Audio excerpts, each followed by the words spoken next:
Thank you for joining Beyond the Workbench, a podcast where Odin Clack and Michael Magnus discuss life, business, and how to help entrepreneurs grow and innovate. Well, it's good to see you. It's been a little while. Holidays are always a hectic time to get together, and this is actually the first time that we're recording during the day, which is, it'll be interesting to see how that goes because we're both a little fresher than when we record at night. Or I say I am. You've been at it for a little while. Yeah, I mean, I'm still fresher. I think in this case, usually I think I come alive at night, but in this case, I'm fresher now than I would have been, say, if we recorded last night or the night before or something. So, and you're right, I have been at it a while. I've been at the workshop since pretty early this morning. I just couldn't sleep, so got in here and jumped right into the day, and it's been good so far. But it's nice to be recording. I think, what is it, like 10:30, 11 o'clock in the morning right now, and we normally record much later in the day, so it's nice. It's changed. I can still see the sun. Yeah. So, talk to me about what's been going on. This is the holiday season, the holiday rush, not only with work, but also with family. Probably much the same stuff you got going on the family side. I mean, I've got school age kids. Mine are teenagers, but there's still lots going on with sports and conferences and the this and the that. It just never stops. They have their things they just want you to come participate in and see friends and family and move around. Normal stuff. It's all good stuff. But then I also have got the store, and the store has been cranking, and that's a really good thing. I'm really happy about that. It's been nonstop for the last 3 or 4 weeks now, where every day has just been, you get here and it's just, I'm not going to say putting out fires. Fire sounds like a bad thing. It's just been active, right? There's always something that we're getting into, always, following up on different opportunities or this order that is just shy of one thing that it needs just to ship. And so keeping up with everyone. It's been a busy season. Like I said, I've been here already since like 3 o'clock in the morning. Not to time box this episode, but Christmas Eve, and it's been pretty silent. I don't hear the dings in the background, ding, ding, ding, ding, ding, right, which I normally hear throughout the day. And I was like, oh man, okay, I guess we're time to go back to the normal sales cycle, not the holiday sales cycle. I'm not sure if I'm ready to see that subside yet, but it is the natural process. It starts off kind of slow, and then it hits a feverish pace with all the sales and whatever, and then all of a sudden it comes crashing to back down to a normal pace. You've got to be prepared for that.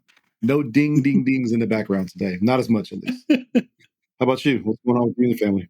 Well, I actually visited your shop recently while you guys were out at an event, and after I had interviewed Rachel, she really sold that Odin's beard balm, and I was like, well, I think so. Have you been using it? I have. I don't have it right now, but it is. It's a good product. While we were there, my wife found a purse, so it was dropped by to say hello and walked out, making a few dings of my own. But sir, you and your wife and the kiddos, come on by. I mean, you always leave us something, so that's good for me too.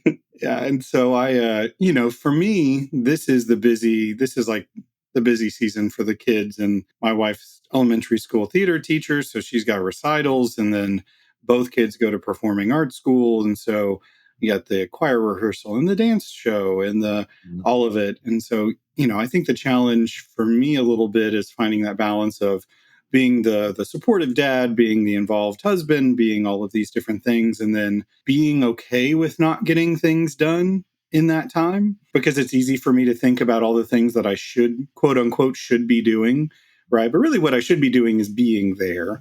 But that does kind of create that, okay, well, now I have an hour, so can I get 3 hours worth of stuff done in that hour? And it's not a reasonable ask, but that doesn't mean I don't try. So now that the semester is done for them, I've had a little bit more time where maybe they're watching Christmas movies, but I'm being able to time box a few things and get them done. So that's nice to feel like I'm catching up a little bit, but the break also kind of put things in perspective a little bit on how I need to plan better for next year. And so that's actually one of the things we'll talk about today is, what we think went well this year and things that could have gone better, but then also how we're looking at doing some of our goal setting and planning. And I think that'll be good. Yeah, I think it will be, because I've got a lot of thoughts on goals. I don't know if I have my goals set just yet, and we'll talk more about this, obviously, but I've got a lot of thoughts on it, right? So I'm ramping up, and obviously we're almost at the new year. It will be the new year in just a moment, and so I better get moving on it. I've got to start turning my thoughts and dreams into real goals and strategies. That's a little bit of pressure, but something you should think about. You mentioned a moment ago. I will probably end up on my goal list this year is working from home better. Hmm. You work outside the house, you come home, and you fit in some work in between, family life, and which that's great. I have gotten into the habit of I work here. I work here in my shop in my office.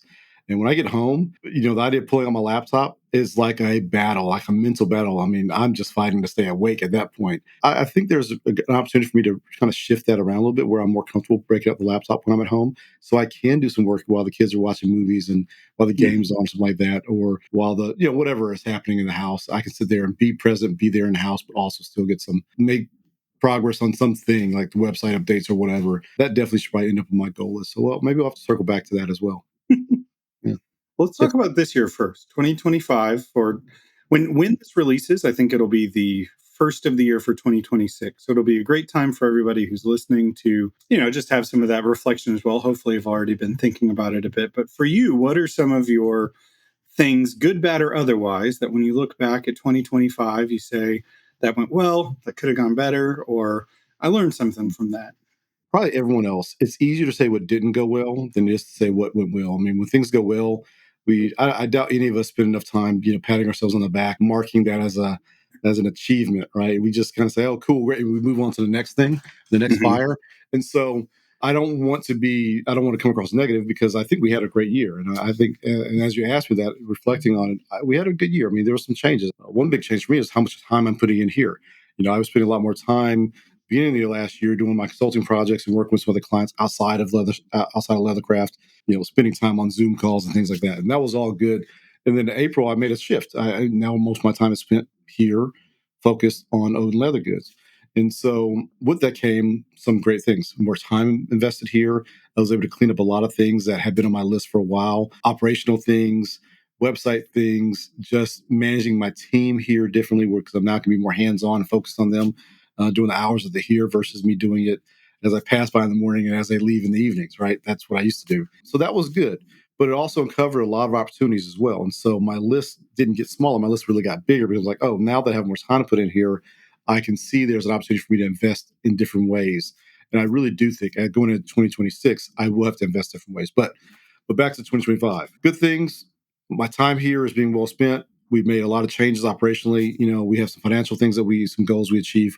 We got our cost of goods down really, really low, which that was a goal of ours for 2024 and 2025. And that's get your cost of goods down. That's your margin. So our margins went up. Granted, I had some other expenses go up as well. I'm here more and more, so that's an expense also. But the cost of goods, at least how we track them, went down. That's a good thing. The store's looking great. Our team's looking good. We did lose a team member, which means we have to replace that. That's an unfortunate thing, but that's just normal ebb and flow of having a team. So if anyone's listening and you're in the colony area, give me a call. 2026, we still have a position open out there for you. That was all good. Okay, so that's easy. That's a little harder to reflect on. I know we had good things. We had some great new partners come on. We have some great new partnerships for content. Partnering now with a few people like Thunder Laser and Weaver, a few other people. Those are great partnerships that came about in 2025 that I'm very, very happy and proud of. I hit almost all of the Leathercraft events this year. That had always been on my goal list. And I hit Sheridan. I hit Pendleton. I hit Waco, of course, Wichita Falls. I feel like I'm missing one or two in there. Got out to see some folks in Atlanta. I did more traveling in 2025 than I have done in a long time, especially with regards to leathercraft. And that was great. I think that was one of those like soul filling things, right? It wasn't just about work. It was about getting out and seeing people and networking and networking puts a little bit of a bad spin on it. It wasn't about networking in the sense of making more money and capitalism. It was more about networking in terms of I just want to see people. I want to talk to people. I want to have conversations. I want to talk about this craft that we are all investing so much time in. I think I achieved that, and that's driving me to do more in 2026. Right? Maybe not as much. I'm gonna have to probably pull back a little bit because travel can be expensive, but really happy with those achievements this year. And okay, so what went wrong? Like what didn't happen? My goal list, and I'm probably not unique in this. My list of goals that I was after in the beginning of the year is still extremely long. I mean, there's more empty boxes on that list than there are check marks. I think that just naturally happens as we add more stuff to the list. But I've got a lot of operational things I want to fix this year. I've got some financial goals in terms of not financial in terms of like revenue. I want more revenue. That's easy. Everyone says that. My financial goals are more in terms of organizing my business in a way to better use debt and some of the other things that I need to have cleaned up, and bookkeeping type of things that we want to fix or I want to fix. They're not broken. It's just that I think we can do better. Right. I heard me say I want my business organized where if I want to sell it tomorrow, someone could walk in, I could throw them I could throw them a binder of documents and say, here's the whole business in one binder. And here's a price. By the way, I'm not going to do that. That's just my goal in terms of how I want it organized. I want it to be that clean where I could if I wanted to. Not that I ever would, but that's a goal, right? Are our books that clean? Is it that obvious? Can we make it that clear what we are and what we are not? Right? Investment equipment goals and things I want to bring in. I mean, it goes on and on. And I think that anything that didn't happen in 2025, it's going to fall over to 2026. I don't think the 2026 goal list is different. It's just let's continue to check off the boxes that we didn't do this year. That's what we're going to have to do. There's a difference between a goal list and a backlog. And I think too many times I look at my backlog as the to-do list or the goal list for the next year. And there's things on there that realistically will take years. It's not practical to think that all of this will get done in the next year. And so that's a matter of managing expectations with myself as much as anything. I want to be ambitious in my goals, but also recognizing that this is a goal to happen in the next 5 years. That doesn't mean that it has to be in my 2026 goals.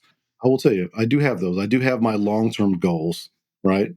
But there are the short-term, if there's such a thing as short-term, but is the short that's like, hey, this should be achievable in 30 days, 45 days, 60 days type time frame, right?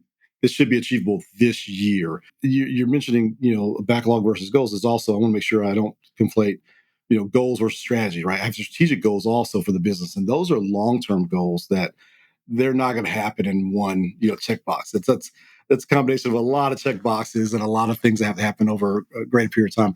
Those are also out there too. We can talk about those as well. I'll get a little bit ahead of myself. I planned on talking about this a little bit later, but it's timely to talk about it here. And that is, one of my strategies for 2026 on this topic is to look at my goals and try to plan them more in what are referred to as sprints. In the technology development world, the way that people develop software, things like that, you have your backlog, right? You have all of maybe it's 100 things that that you could do that would move the business forward. And these are all individual things. They're not long-term goals per se. They're individual tasks. And you have to look at, okay, realistically, if I'm going to work in sprints, I have 8 2-hour sprints every month. I realistically can't get 600 sprints worth of work done in the next year. And so being able to time box things and assign them that way has been really helpful for me the last month or so, but also looking at next month and just kind of managing the anxiety around all the things that have to happen. Because it's easy to look at the list and say, everything has to get done. But sometimes not everything does have to get done. And sometimes it's everything has to get done someday. And so when I talk about some of this, it's really more about being mindful of the fact that a lot of the goals that may happen in a particular year, even if they're shorter term goals, it may not be the short term goal for Q1 or even Q1 of 2027. It's just a short term goal that when it has its time, it will be the priority. But if I try to make everything important, nothing's important. And that's where I've kind of struggled historically, is just trying to juggle too many things, quite frankly, as I think a lot of us do, a lot of us have. So that's really kind of some of the things that I've looking at self-reflection in 2025 and looking at what I can do better for myself, for my health, for my family, for my business. A lot of that is managing expectations and doing things a lot more intentionally. It requires you to be so critical of yourself, like this, observing what you're doing now, how you're doing it, and then really being honest with yourself about what you can do and what you're good at, what you're not good at. And you got to be really critical. And I know that's a process I'm going through right now, and I'm struggling with it, and I'm happy to share it with anybody. But, I am going through the process saying in 2026, what should I be doing? Right. And it's just like, oh, well, of course, it's easy for you to ask a question. You should be doing this. No, because you default saying, well, I should be doing the things I enjoy, or I should be doing leathercraft. Here's the just I'll put out there the biggest thing I shouldn't be doing in 2026 as much leather craft work. That's a Yeah. really tough one. It's a really tough one. I mean, that is one I'm really having to struggle to come to grips with is I should not be in the workshop as much as I am. Well, why not? Well, because, the success of this business is going to be dependent on me doing a lot of the other things that are on my list, my backlog list, my strategic goals list. And most of those things are not hands-on leather, cutting leather, stamping, carving, whatever. That's not what's on the list, guys. What's on the list is more business focus, marketing, acquisition, conversion. It's a long list, as you can imagine, but that's where I will generate the most value, not only for myself. And this is where this is how I'm trying to pull myself out of it. It's not about the value I'm generating for myself, it's for the value I'm trying to generate for the people that's outside right now. Well, no one's out there right now, but the people that usually are outside this door, that are dependent on Odin Leather Goods to provide for them. They're not going to be better off next year because I spent more time at the clicker press, or I spent more time with the laser, right? Or whatever it is. They're going to be better off because I spend more time in this office taking care of what some people may consider not the fun stuff. For me, it is fun when I lock into it, right? But it is easier for me to procrastinate on, for me to set aside because I go outside. I want to click pieces on the clicker press, right? That's not where I generate value, or I should be generating value. So, but it requires being critical. And I think sometimes too, our default is to do what's comfortable, right? Yeah. You know that you can be successful 100% of the time when you go to that clicker press. It's not what requires your expertise to do, but there are some times, and I see this in myself, I see this in plenty of other people, that a lot of those activities that we default to are not necessarily the ones that are going to move the needle. It's the ones that are the most comfortable to get done. We'll talk a little bit more about that later because I do have some thoughts on that, but I totally agree that that is an important thing for all of us to really look at is what requires our unique expertise, what can be hired out, if anything. And everybody's got different phases of their business, right? We're talking about this that you have multiple brick and mortars in an online store. I have marketing business, right? If somebody is just starting out, they may be doing all of it. But even if that is the case, you can't just be making a bunch of leather work that sits on your bench and have a business. We say it all the time. The business is not the craft. The business is everything outside the craft. And business is you. So the 4 P's of marketing. That's really what the business is. That's where you need to. That's how you grow. The craft is going to be there, and we've got to all find the right balance for us. And we're at different parts in our business journeys. If you, in fact, want to have a business, right? You don't have to, by the way. I mean, we say that all the time. No one is making you grow a quote unquote business, right? You can just be happy with craft. But if you're going to be in business, there are some things you've got to consider, where do you generate the most value for, your quote unquote business? And it may not be at the workbench. It may be in the office, maybe behind the computer screen, maybe on the phone. Running through my head right now, trying to remember what the 4 P's are. It's price, product, place, promotion. Is that right? Yeah. All right. It's been a minute since I had that intro marketing class. And Um, I said 4, but is it 5? Is it 4? it's four. It's 4 P's of marketing. Yeah. Although I've heard some different theories about those kind of evolving a little bit. That like place has always been important, but now it's convenience. There's an argument that it's the same thing, but Yeah. whatever. I mean, Yeah. whatever the framework is now. The point, yeah, obviously, the point you and I try to make is that it's not necessarily just cutting and stitching leather. It is Right. doing the other stuff, because we can make an argument. There's also the social and the content, and the blah blah blah blah blah blah, and stuff that has to go in there too. Right. Which is, it's just where we are. And Yeah. I've got to get back to the business side of things that I know very well. I've taught and I've done for so many other people over the years, big companies, small companies. I've got to remind myself that I've got to be doing those things for other goods too. The way I do that is, again, I focus on people outside this door and say, I serve them best by doing this, this, and this. Mm-hmm. I'm most comfortable and happy doing this and this and this, but it doesn't generate as much value. Looking back at my 2025, it really comes to a very similar sentiment. But when I talk about those people outside the door, it's my family, right? Because I've spent a lot of time helping other people build their own businesses. And that's way more interesting to me because you know what? I can spend a little bit of time brainstorming with it. There's a lot of reward coming up with new ideas. And then I get to like hand it off and leave it alone and go about my day. I love consulting and advising and helping people brainstorm. But Yep. sometimes I enjoy that doing that more than building things for myself. And I heard the analogy that if you build a house, you can bring other people out of the rain. Mm. But if you give away all your bricks, you can't help anybody. Yeah. Right. And I think that sometimes I'm prone to do that. And looking back at 2025, that's probably one of the areas that I struggled the most. But also with that became an awareness that that's what was happening and figuring out how to shift and pivot a little bit and say, I still want to be helpful. I still want to support other people, Mm-hmm. but I can't sustainably do that unless I can support myself and my family.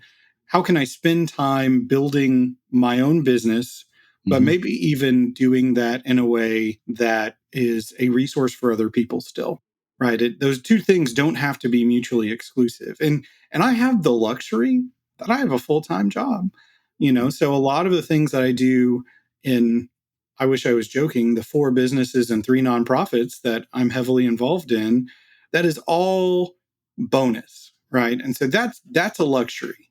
But I will also say that that means that time poverty is a very real thing. And because there's all of these things that I look at and I say, I have the skills to help that, and therefore it is my responsibility to help that, I insert myself in the architecture of things that maybe I don't need to make reliant on me in that. And so Yeah. that's one of the other things I've looked at this year is where do I put my time that it's going to have the best impact for the things that I care about, not necessarily investing the time in the things that other people care about the most. And then as somewhat of a people pleaser wanting to say, okay, well, I don't want to let you down, right? Because that's always the feeling. Nobody wants to let anybody down. And so I think sometimes I, particularly in this last year, looking at things I could have done differently, could have done better, and not just last year, the last however many years, right? Is helping prioritize other people's things over my own, just because it was easier, it was simpler, it was more fun. It made me feel good that I was helping them. But then when all is said and done, I helped somebody else build something, and then I am looking at my own pile of bricks, saying, I got to get started.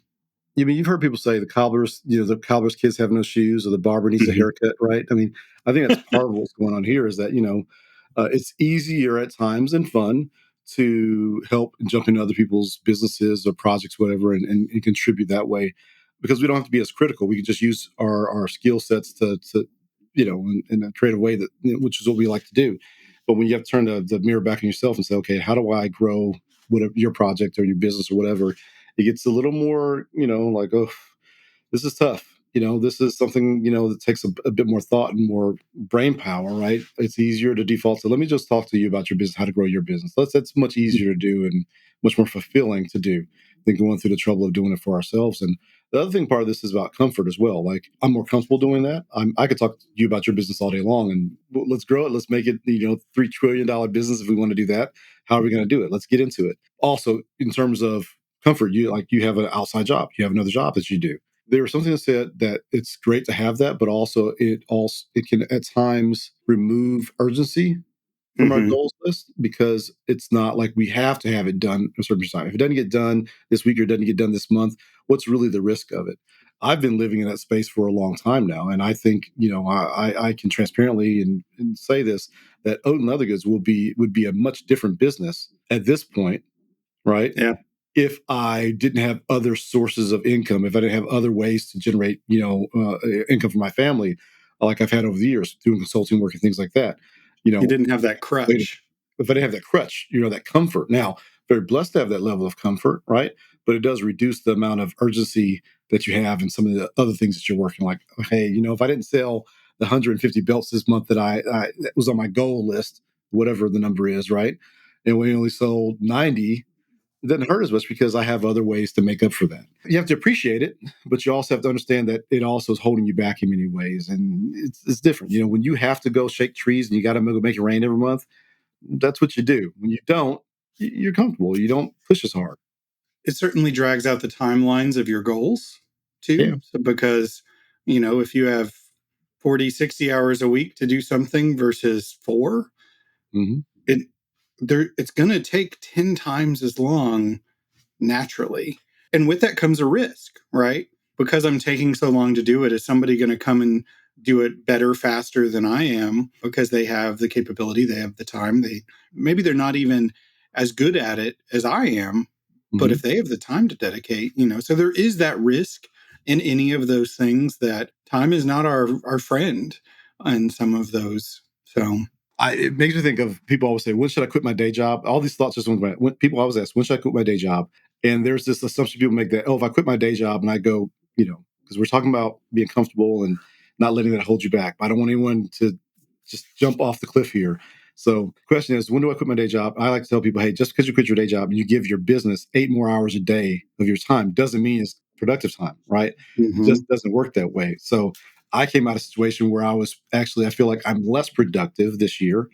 As we're talking about, it's coming across my mind, less productive in the second half of this year than I was the first half of the year because I had more time available to me to do everything. And he said, well, how does that make sense? Well, because I had all these time block things. I had meetings throughout the day. I had to be here, here, here, on Zoom calls, whatever, taking care of some other clients and this other stuff. That meant that when I had 30 minutes of time available to me, I was crushing those 30 minutes because I didn't know when I was going to get another 30 minutes. I was making the most use of my time.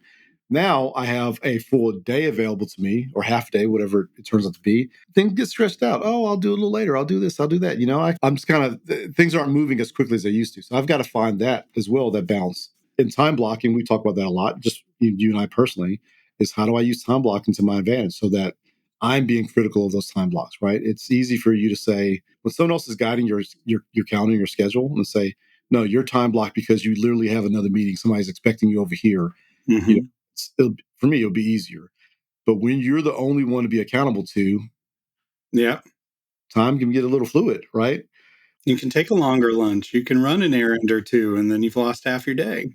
And that's no good. I mean, if you're really talking about being more productive. So those are all things to watch in 2026 to make sure that we're not just, as my father would say, pissing your time away during the day, doing little piddly things like that. There's also a couple of sayings I just want to throw out there that we don't necessarily have to dig into them, but maybe we will a different episode that are fresh in my mind. One is something I got from a boss and a mentor of mine. His name is Joel Bickman. I'll put his name out there because I respect this gentleman so much. He used to always say, a plan B or C idea is better than a plan A idea you don't execute. He said it more gracefully than I'm saying it now, but it's always taking that with me, which is I have lots of things on my to-do list that are on my to-do list because I think I'll do it better than maybe someone outside the door here. But if I don't ever get to it, what does it matter? It would have been better to hand that thing off to my wife or someone else on the team, the list. Not to say they're going to do a bad job. I'm not trying to insinuate that, but they'll do a different job than I will do. They'll do it differently. And if that is just 50% as good as what I would have done, but it gets done, right? That's the key point. It gets done. That's better than me holding on to it myself and it never getting done and me putting it on my 2027 list, right? Yep. Really having to lead with that, really thinking about that very critically. And then the other thing, this is, I've got this one I'll get from Braden and Misty Shaw over at Burn Salary. I've heard them say it numerous times, and I think they use this to their team. And I've taken it to heart because it's really fresh in my mind, which is you're either green and growing or ripe and dying. Looking like things are going well and being comfortable is almost the same thing as saying, yeah, we're dying on the vine. We've got to shake some things up around here. We've got to get back to being uncomfortable again and pushing for changes because we can't just sit back on our haunches and let the world go by. We've got to really push. That's what got us here. But what got you is not what's going to keep you there. Yeah. We know we're here. Now that we're here, we've got to continue moving. Just standing still and being happy and comfortable. You're just waiting. You're just waiting for someone to come along and knock you off and someone to say, oh, by the way, you're no longer relevant and your business is no longer keeping up and the people you're responsible for taking care of, you're not doing it because you've been sitting back too long and you've been, kind of hanging out. There is zero time for any of us to be hanging out and doing nothing with Yeah. whatever your goal or your strategy is, right? If you're a craft person, we should be pushing to be better in our craft. While we're doing the same thing over and over again, there's always some young kid behind us learning all the new stuff. We've got to be learning the new stuff too. I will say with that too, I think sometimes we consider learning not doing anything. And I have found, still kind of looking in retrospective of this year, I took a 10-week course on something called product management through Mhm. UT. And it was a massively time consuming endeavor. But what came out the other side was insights that changed the way I look at and talk about everything, my day job and projects I'm working on, when I'm talking to my family, even just basic gems of wisdom that come from that maybe I could have picked up in a conversation, but really investing that time to understand why those questions matter. Because, for instance, one that came up is, I've heard for years people kind of say, what's the problem we're trying to solve? Right. And really going back to the beginning with everything. What is the problem we're trying to solve? And prior to doing this course, I'd be like, okay, I get it. But once I kind of went through and understood that answering that question is step one of 10. And if you haven't answered that, you're kind of going off the rails out the gate. Those kinds of things have been really valuable to me, to people I partner with, any of those types of things, because that learning was valuable. And so it's learning about something that happens in the way that people do software development. But man, has it impacted the way that I talk to people about their saddle shops. Yeah. And so I just want to emphasize that as everybody's looking for their goals for 2026, learning is a valuable investment. And sometimes I think we get far enough in our careers, or we think we know things, and even going back to the basics to see how people are teaching new folks, you're like, oh yeah, I forgot that fundamental step because I figured out a long time ago how to sidestep that to be more efficient. Mhm. I need to really reintegrate that in the way that I do things. And so I encourage everybody to look at some learning goals for 2026. I could not agree with you more. It's that's another thing where we get comfortable. We're like, I know what I know, and I'm good at that. Yeah, but while you're good at that, there's always some kid behind you. Just they're learning and they're doing more and more and more. Before you know it, you're like, oh crap, I'm outdated. I don't have the Yeah. skill I need to push this forward. And it's probably, I bet you a lot of folks in our space are thinking, well, it's leathercraft. Nothing's changed. I don't Mm, agree with that. I just yeah. I think there's so much room for all of us to improve. Hey, a saddle stitch may be a saddle stitch, right? But okay, fine. But I think there's more ways for us to learn how to communicate better, how to share better, how to grow our influence, how to grow our businesses. I mean, there's a lot of different angles on what we should be spending our time learning to do. Hell, it could just be, hey, how do I learn how to be a better craftsperson and a husband, right? Or a wife in the space and be able to Right. manage both of them. There's resources out there that we could all be looking at to help us grow in those spaces. I'll be looking for them this year. And Yeah. now there's one critical thing missing from this all this is this level of accountability. It is easy for me. I'll point all fingers at me right now. I can do all this stuff, I can lay it all out. When you're working by yourself, I don't have anyone to say, hey, how's your list coming? Well, you said you were going Hmm. to do this thing this month, this quarter, this goal today, what this hour, right? I am going to, as comfortable as this may be for me, I'm gonna have to look for some ways to be, I can share accountability. You and I do some of this. Obviously, we talk a lot, but it's very informal. But I need to formalize for my type of personality, ADHD, all whatever I got going on Yeah. in my head. How do I build in some real points of accountability that I can report to and say, hey, I told you I was going to do this for myself or for you or for the team. It was done, wasn't done, and why wasn't it done? And the impact of me doing it or not doing it was this. Without that, I think I'm going to be at a deficit. I'm going to be struggling throughout the year. I've got to find a way to do that this year. Yeah. There's people out there that don't. There's lots of people that don't need that, and they have maybe that military drill sergeant type mindset going. I'm not that person. I have to find some ways to work in some accountability points throughout my year, so I can really do some checkpoints throughout the year to say, are we on track? Are we not on track? Is there really a reason why that wasn't done, or is it just because you didn't prioritize your life the right way to get it done? And do you really take into account the impact of you not doing it the way you said? Yeah, it's January, but now it means now you started the year with 1,000 goals. You only do some of them. They don't go away. They just get pushed to the next month, and the next month, the next month. Before you know it, it's December 2026, and you still got 1,000 things on the list. Well, that's not tenable. That doesn't help. Let me kind of wrap up this part of the conversation, because that does lead us into the next part of the conversation and some of the exercises I've been doing personally and some of the things that I've learned through doing that. But real quick, before we move on to that, One other thing as we're looking back at 2025 is obviously we started a podcast. That's pretty exciting. We talked about it for years. We've done it consistently. So I think that's great and something to be excited about. And I will say we actually were recognized by, I'm sure they're kind of vanity metrics and things like that, but it's still exciting to be recognized by Spotify for those efforts. So they have the Spotify Wrapped for creators. So some of those are for 2025, we were one of the most shared shows. We received more shares than 87% of other shows. Thank you guys for that. I mean, that's obviously a metric of you guys, not us. And so we are very appreciative of that. Keep doing it. We'd love to keep that accolade moving into 2026 and reach even more people.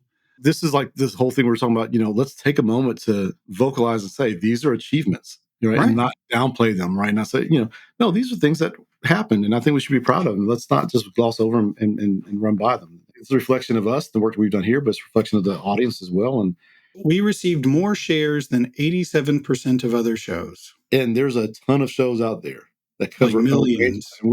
That's outstanding. Yeah, really good. Yeah. Really good. We are a 2025 instant hit show. Our debut season was more popular than 94% of other new shows. Wow. That's humbling. That's very humbling. And this has been I don't know about you guys, but it seems like there are a ton of new podcasts out there.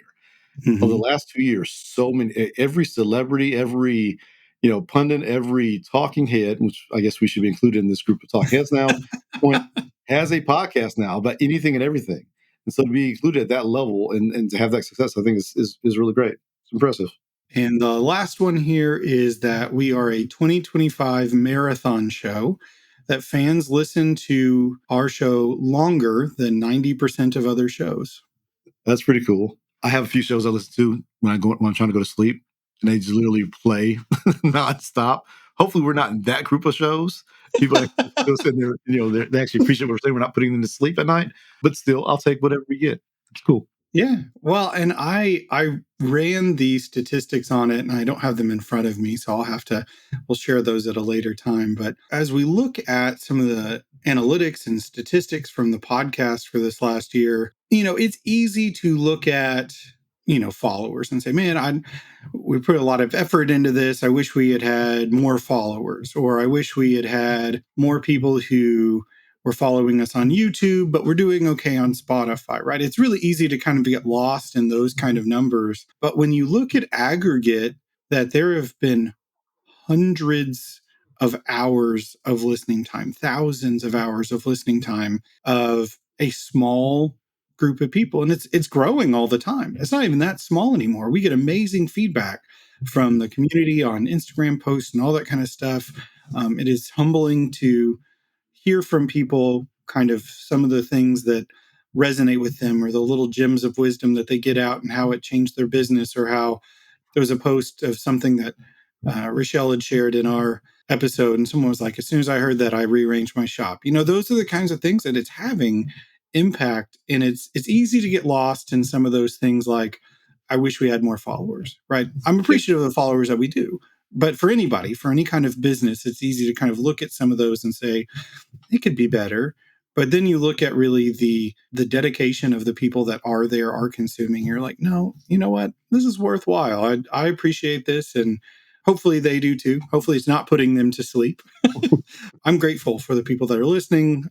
Yeah, me too.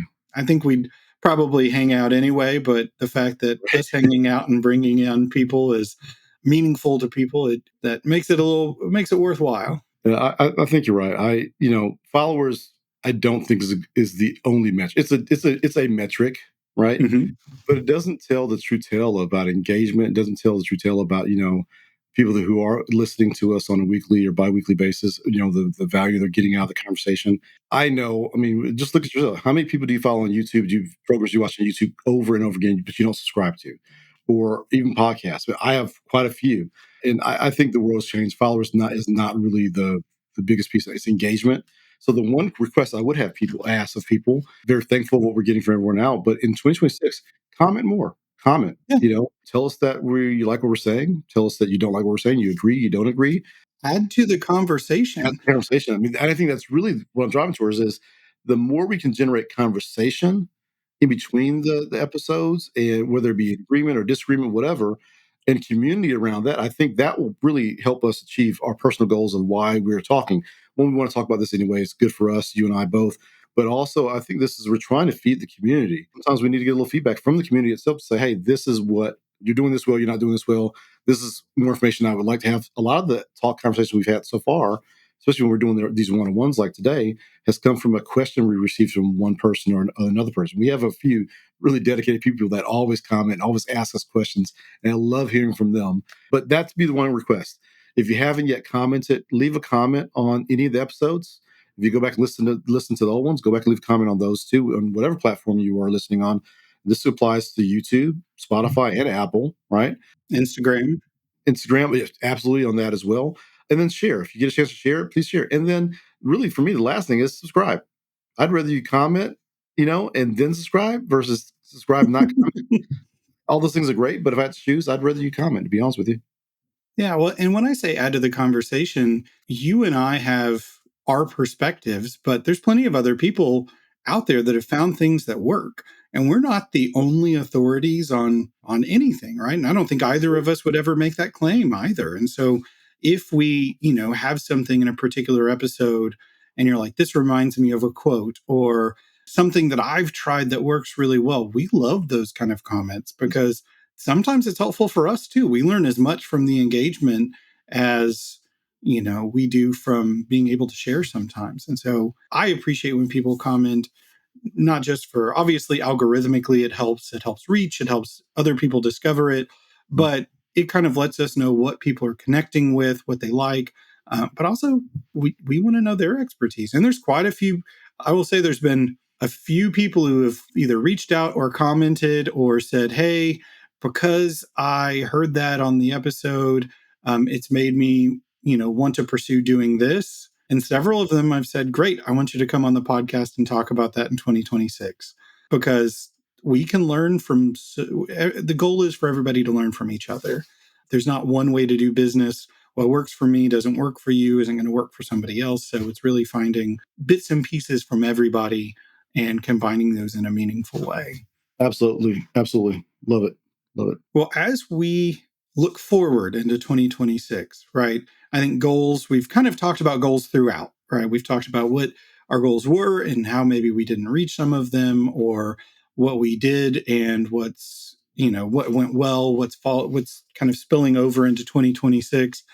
But I would like to talk about goals for the podcast. And I thought about it and I was like, well, Odin and I can meet and we can discuss this. But honestly, being able to record this, might hold us accountable for some of those goals, but it may also, there's plenty of people out there who are just, they're trying to figure out their goals on their own.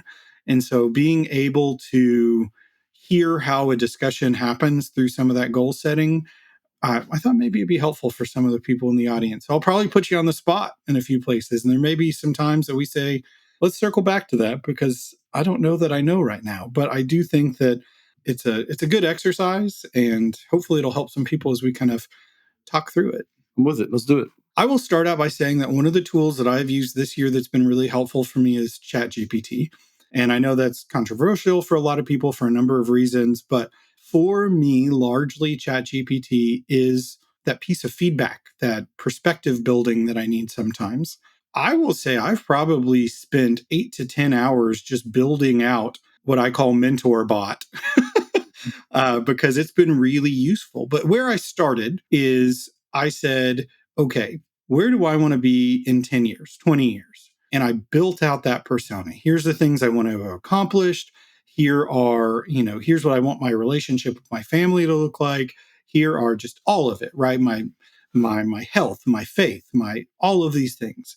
And I outlined that and I said, okay, that's where I would love to be, or I think that I would like to be as of where I am today in 15, 20 years. So I created that persona and then I created a project in ChatGPT and I said, hey, you are, and I gave it that list of criteria. I was like, this is the person that you are. And then after I put all that in, I said, you are mentoring Michael Magnus. Then I kind of shared a little bit of a state of the union. Now, Do I have some healthy level of fear that I am training AI on how to be more human? Yeah, okay, probably. But does it help me in the short term? It's been really useful to be able to go in and have some of those conversations. I say quote unquote conversations, that back and forth, that dialogue with the algorithm, because it finds patterns in the things that I say and talk about. It identifies opportunities that I might have missed. It points out things because maybe I said something 6 months ago and now I've changed a little bit and I'm talking about something and it says, wait a minute, did you forget about that? And so it's been for somebody that doesn't have that necessarily that accountability person, it's not necessarily going to hold me accountable. It could, but that doesn't mean I'm going to pay it any heed. But it Yeah. is really good for that self-reflection and brainstorming. And so one of the things that I did is I sat down and said, hey, I need to set my goals for 2026. And where should I start? That's all I put. And then said, okay, well, here's some things to consider.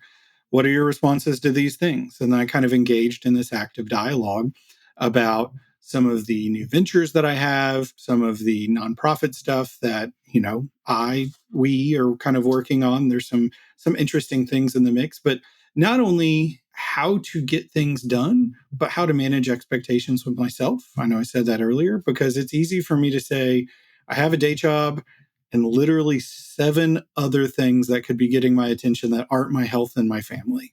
I can't spend all day stressing out that I'm not getting done in all 7. And I need to be able to prioritize because sometimes I do the things that are in front of me or that are simple or that are fast because I can write 5 emails in the time that I could do one critically important task. But time's better spent doing that critically important task. And so anyway, I went through this exercise and it's been really great. And one of my big takeaways from that I thought I would share, just in case anybody struggles the same way that I do, is that there's like a finish line, right? That's how a lot of us set goals. And that's how we teach people to set goals. We tell smart goals, these. And that doesn't work for everybody all the time. And so I think that for myself, even though I will tell people this is, here's the rules, because this is the way to get started. And once you understand the rules, you can evolve it a little bit for what works for you. The challenge for me, just being candid, being honest, being vulnerable, whatever, is that sometimes it seems too far, or sometimes I'll try to break it down into, monthly goals. And if I haven't hit that first one, well, that's done. I'm never going to hit that now. Right. Because I'm going to pivot to something that I can still succeed in or whatever that looks like. That I sometimes struggle with that very linear goal setting model. One of the things that my mentor bot has helped me kind of come to a realization of is that it's not that I need more discipline. I need fewer things demanding my attention at the same time. And we've talked about that throughout the year of just being able to have things be more automated, less dependent on us. But for me, the stress isn't that I'm doing enough, it's that I'm never sure if I'm doing the right thing. The model that I've kind of started to look at, and I referenced this earlier in the episode, is planning things in sprints. And so for me, I have probably reasonably independently 8 2-hour time frames that I have in any given month. Maybe 6 to be fair, but I'm going to start with trying to say 8. And I can sit down at the beginning of the month and say, okay, I know that there's going to be maintenance tasks, replying to emails, introducing people, little things here and there. There's some things that I know, like giving feedback for the podcast, different things like that. But for me, I can look down and say, for all of the commitments that I have, what are the most critical things that need to get done? And let me go ahead and put them in these time boxes, these 2-hour time boxes. Everything else that's on that list, that backlog of 1,000 other things that we've talked about, I have to accept that it's not going to get done this month because it's easy for me to look at it and say, okay, I got those things done. Now what else? Right. But managing that expectation of myself is that if I do these 8 things, I'm going to be killing it. I've worked in a sprint environment as well. When I think about sprints for me, I still goes back to accountability, right? You still got accountable, so there's that. And so I was thinking about, I personally I still need my morning stand-ups, right? Right. But I want morning stand-ups to kind of recalibrate every morning. It's okay. To make sure we hit our sprint, we've got to make sure we work through these, these priority items today, blah, blah, blah, that type of stuff. And so that's one thing people may want to add on. I think the sprint has a way to do self-management or small team Mhm. management, I think is really, really a lot of people think that it's too complicated and it's overthinking it. I don't know that it is. I think it actually is could be a really slick way. And you've got me here sitting here thinking, I wonder if that's something I could apply to how I do things here as well. As think about that in terms of sprints. I mean, when done right, you're more focused. You know exactly what you're Mhm. working on at any given time. You're not having to guess at any moment, like, what should I be working on today? No, we already decided that Monday. We Mhm. decide what we're working on today. We don't have to do that every moment of the day. And in fact, it helps you stay on task. I think that's pretty slick. I like that. I may have to work that into my plan as well. Interesting. There used to be a warehouse manager at Tandy who said, plan your work and work your plan. And that's always resonated with me and really come full circle. And an example of where that's going to be helpful for me personally is I've mentioned it before on the podcast. My kids have a nonprofit organization. They want to check it out. It's pictureshelpingpeople.com. And it would be easy for me to think that I'm not getting things done, like helping update their website and things like that. But if I say, okay, I'm going to dedicate one sprint this month where they're going to get 2 hours of my dedicated time, how much can I get done in 2 hours of focused work on that, but then not have to worry about it the rest of the month because I know that it's going to get done. I know when it's going to get done. It's not looming that, oh, if I have 30 minutes today, I should try to squeeze something in for that. Right. And so it actually frees up my mind to be more creative and problem solve because I just don't have as much that I'm trying to keep track of. And so I'm hopeful that that's going to be a useful thing moving into the year. But before we go on to kind of goals for the podcast, any thoughts or suggestions or feedback on that? Any counter ideas? No, I don't nothing to counter it, just ways to really strengthen it. This may not mean much if someone haven't worked in an agile or environment where they're using sprint methodology. And these are all software development things that we're trying to apply, right? If you've never heard these words of stand ups and agile and all that, it really is how people build software. But the people who build software spend a lot of time about thinking how to optimize processes. There's some Right. takeaways there. And there's sprints which you use to build something new. There's also like just maintenance. All that goes into sprints. And so, but for me, it's like, okay, the accountability piece. How do I build an accountability? Daily stand-ups, right? How do you calibrate on a daily basis? And that's an opportunity for me, like say, hey, instead of just jumping into work in the morning, probably the first 10 or 15 minutes needs to be okay.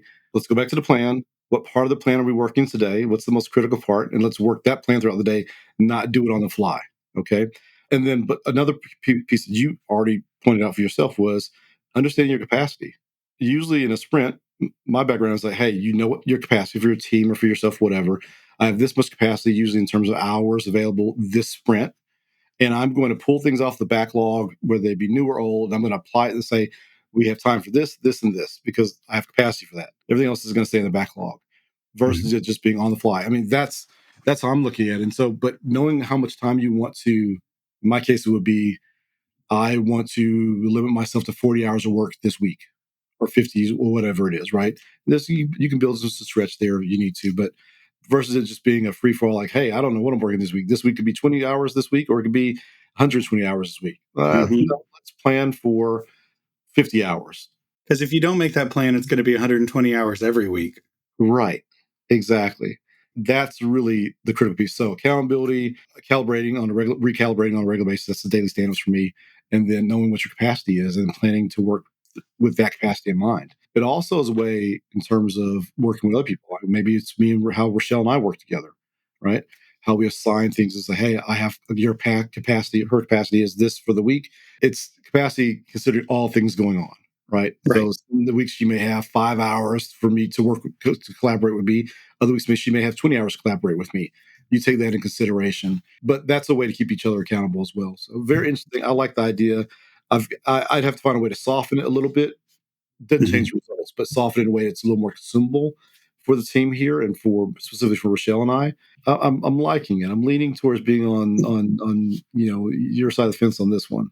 This is interesting. I don't have my plans made out for 2026 just yet, so this is a good time for me to hear your idea and see if I can work it into my plan. One last thing on that, like I've made a spreadsheet and spreadsheets plans, they give me the illusion of control. Right. And my spreadsheet I kind of have broken down into 15-minute segments, which maybe for somebody else it's an hour, maybe they don't want to get that much in the weeds, but I kind of map out what a typical week looks like because I know that if it's not a holiday week or something else, I have a fairly routine schedule because of my day job. Not everybody quite has that much routine, but maybe they need to build it for themselves. And so I'll actually go through and kind of color coordinate and code these chunks of 15, 30, 1 hour periods of time and label it. And now I've gone through and done that on my calendar to say, these are my 2 hour sprints. At the beginning of the month, I say, okay, let me look at the sprints. Let me look at my projects. Let me kind of fill those in. And there's going to be little things that come up between here and there, little things that fill in when there's a little bit of time, but I know that there's dedicated time for those and I can look at it and it's written down. And if I was doing a 40, 50 hour week for myself, I would probably try to build in those blocks of time consistently in that spreadsheet to say, I know that every week on Monday for 2 hours, I need to do website maintenance. Yep. And that's the thing. And if I don't get that done, I have to move that to another time because that's the other part about having this little bit of a moving target with schedule and whatnot is that it's like, well, if it just doesn't get done, will it ever get done? Or is it just kind of the moment has passed, right? I need to do my bookkeeping. Oh, well, a customer came in. I'll do bookkeeping next week, right? Well, there's a snowball to that. Oh, it is, and you see that snowball very prevalent at in December. Into December, I'm Yep. staring at a big one myself right now. So you're spot on. This is an interesting one. Capacity, working with capacity in mind. Make sure you're honest with yourself about what it actually takes to get some things done. Like website updates. I think about those. I've got tons of website updates I need to do.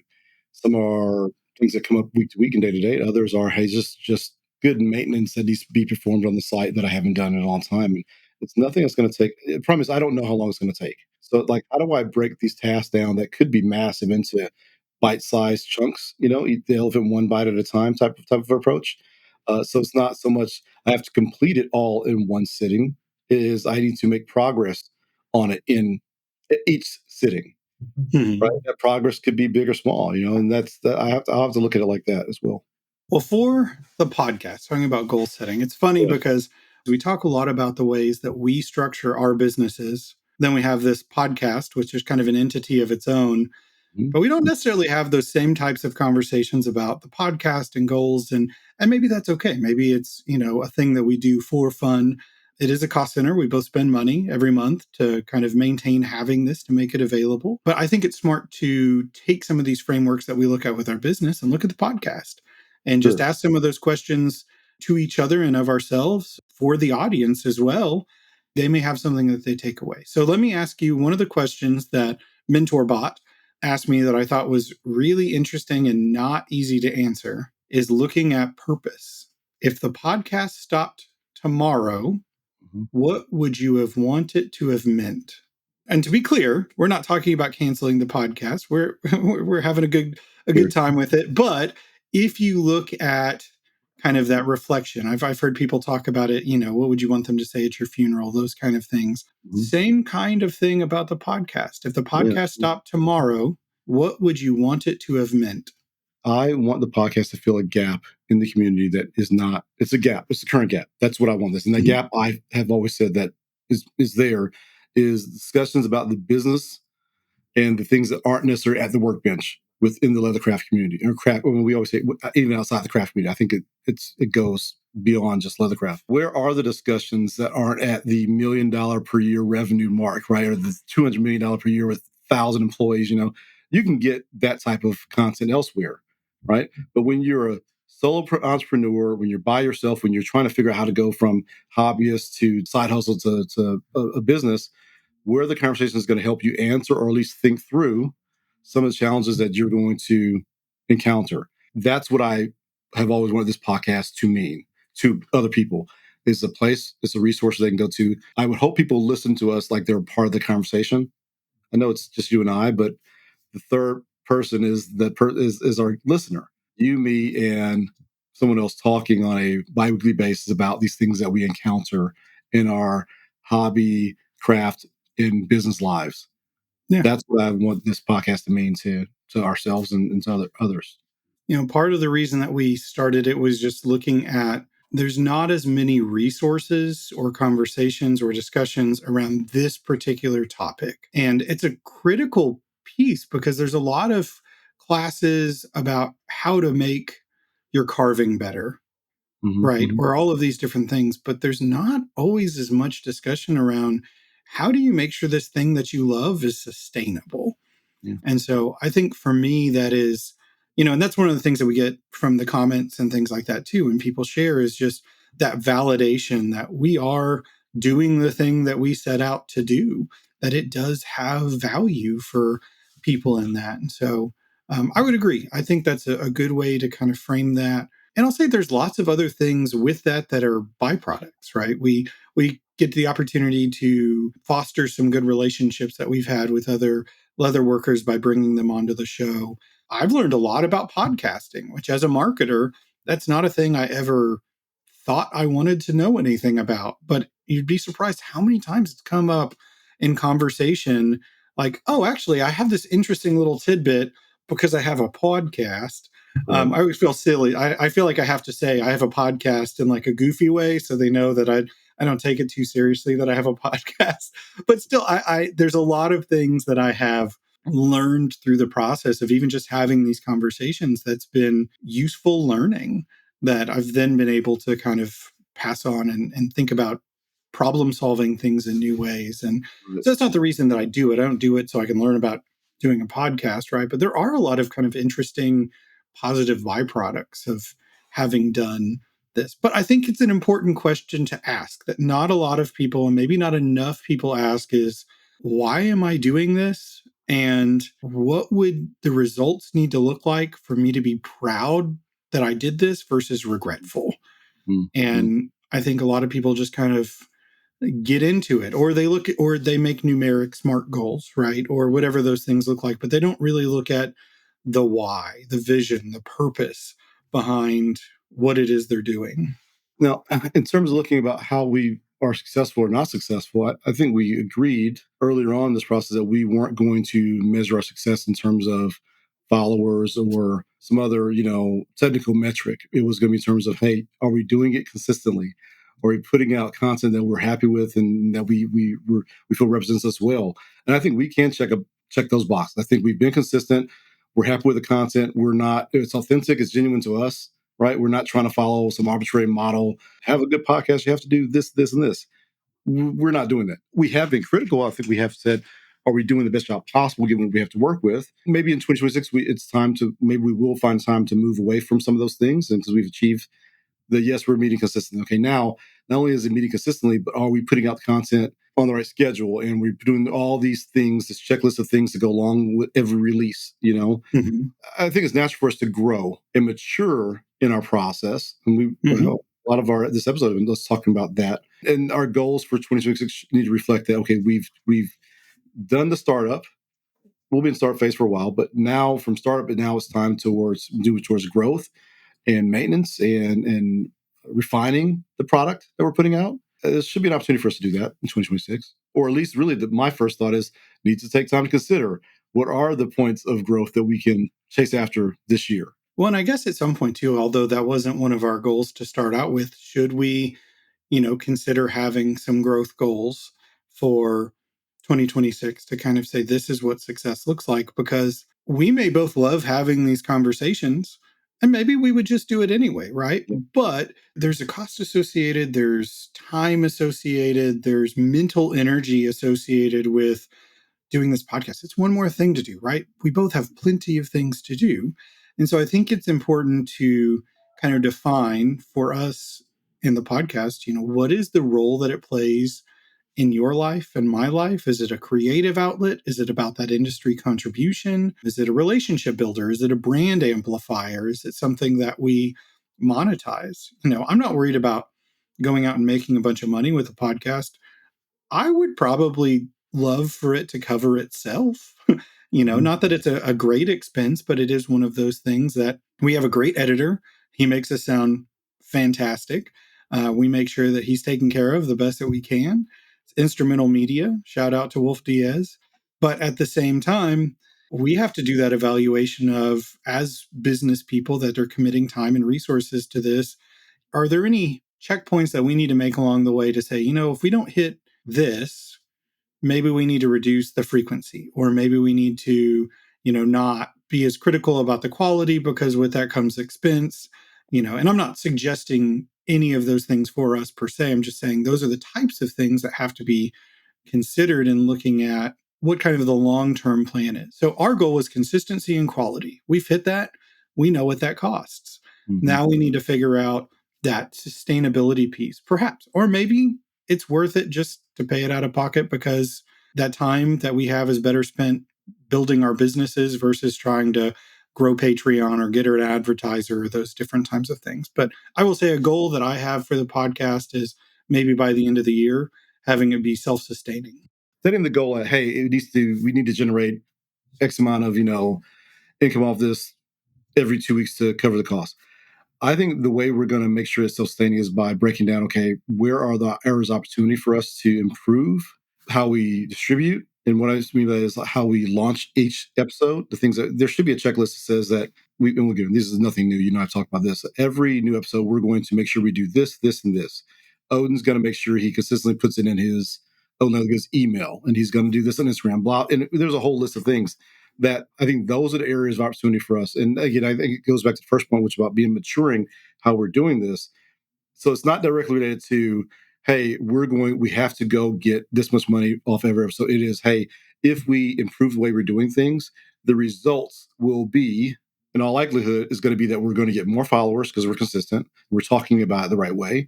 We will get support from some critical partners maybe along the way.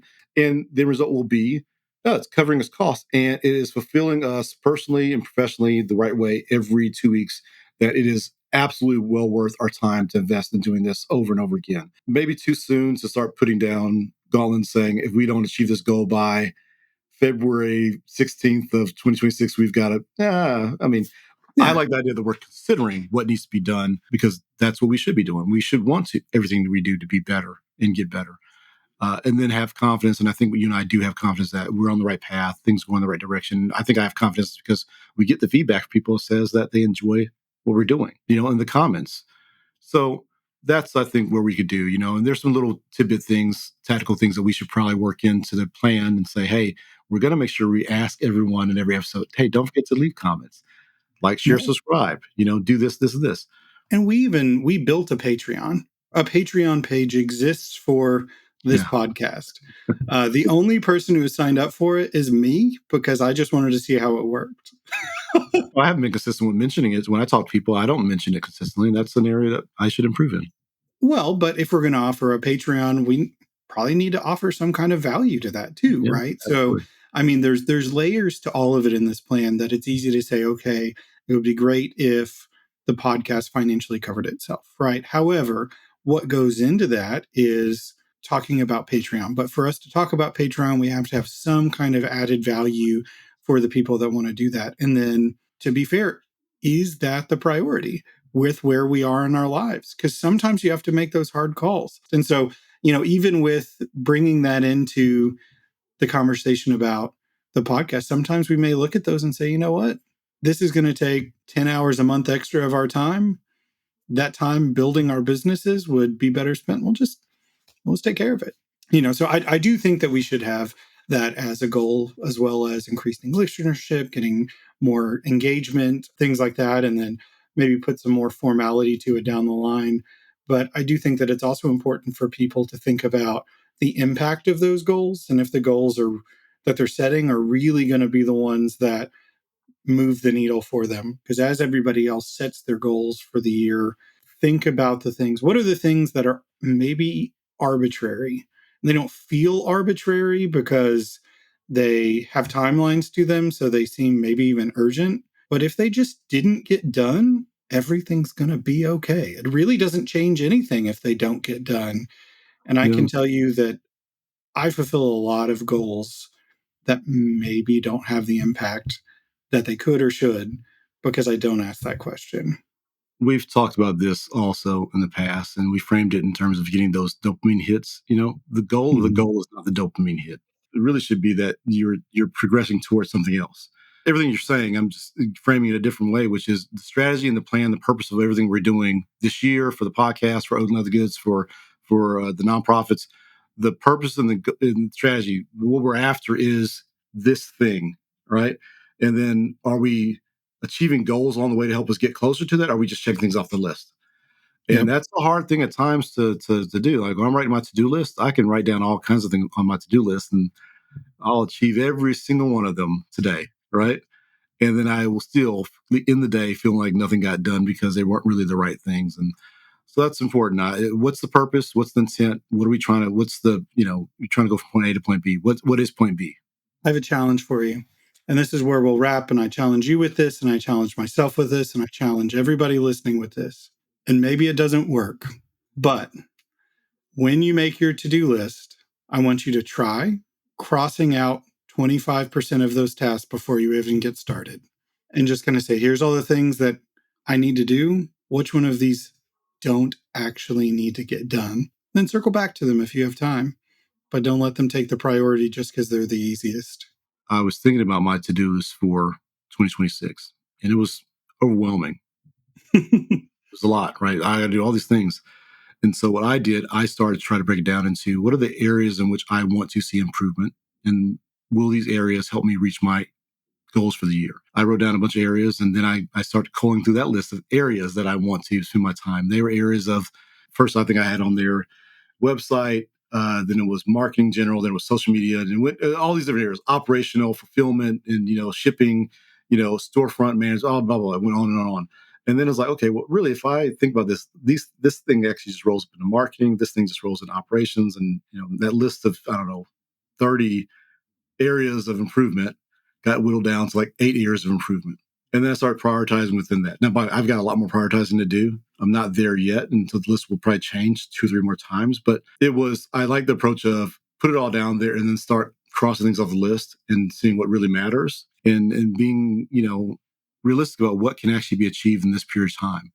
And what's a goal? What's a tactic? What's a strategy? Those are all important things. And I know that can get pretty muddy and fuzzy as you work through that list, but there is a difference. It's an exercise. And I'll tell you what, I'll put one more thing on mine, which is I'd like to have my list in existence where I could share with you and for you to understand what the hell I'm talking about. Mhm. Right? That's important as well. So I appreciate that. That's a good call. Let's put it all down. Let's go through the list. Let's cross as much stuff as possible that doesn't make sense. And then I'd add on to that. Let's make sure that we are, it's something we can share. Find an accountability partner out there and says, hey, yeah, this makes sense. Or someone's going to say, well, why did you put that on the list? I thought you said your goal, your end goal, you're trying to Mhm. achieve was this. How does that play into that? It's good stuff. I guess that leaves us with knowing, hey, it's going to be a busy year. It's going to be a busy year. We're going to be busy. Lots of stuff to do. And I think there's a lot more conversation that come out of this. I would venture to say a lot of our guests. We have a bit of a list of guests that we've been talking Mhm. to get on the podcast this year. Some of those people are locked in, some of them are not, and I think we'd also appreciate getting suggestions from other folks. I mean, we've been talking through our personal contacts recently, and one of the benefits of this is, for me at least, I hope that we are going to meet a lot more people as we go through this. People we hadn't known before, and are going to bring some really unique perspectives to this small micro business world, craft world that we're in. But I'd ask people to send us their suggestions, leave some comments for us. Let's see if we can add some new guests to the list. And one thing I'm sure is we're going to keep talking. I mean, you and I are talking what, right? And hopefully we'll get some other people in here to share the conversation with us and bring some new perspectives. I'll also challenge some of the audience too. Give us your recommendations, but also if you have something unique to share, let us know. I mean, I mentioned somebody reached out via Instagram and just kind of said, hey, love the podcast, inspired by you guys. My day job is I'm an accountant, and I'm going to start doing some things that I can start helping, leather workers and crafters with accounting tips because I see that gap. And I'm like, that's great. When can you be on the podcast? And she was like, I don't know that that's what I was signing up for. But, I do think that there are so many people. If you're listening to this, it's because something about it resonates with you. And if it resonates with you, it's something that you've thought about and that you have a perspective about.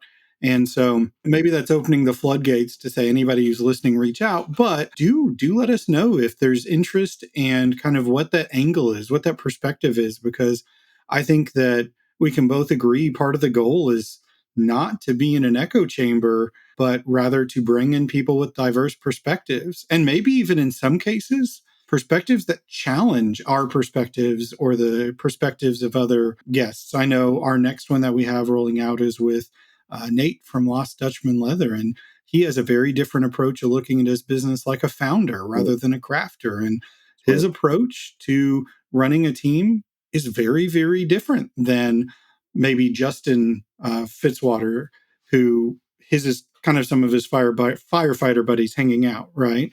And so I think those would be really useful for everybody listening to kind of say, I took a little bit from there and I took a little bit from here.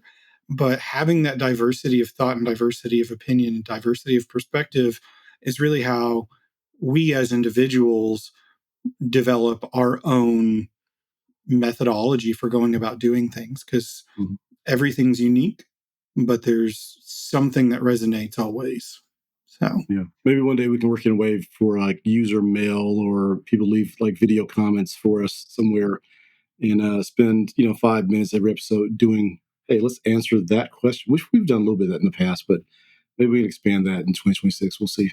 that could be fun. It would be fun. I love talking to people. I love answering questions. It always helps me think about what I did, what I should have done, mistakes I've made. More of that in 2026. Let's do it together. Let's do it. Thanks, man. Appreciate the conversation. Well, I guess we end with like, share, subscribe if you can. Leave a comment if you can.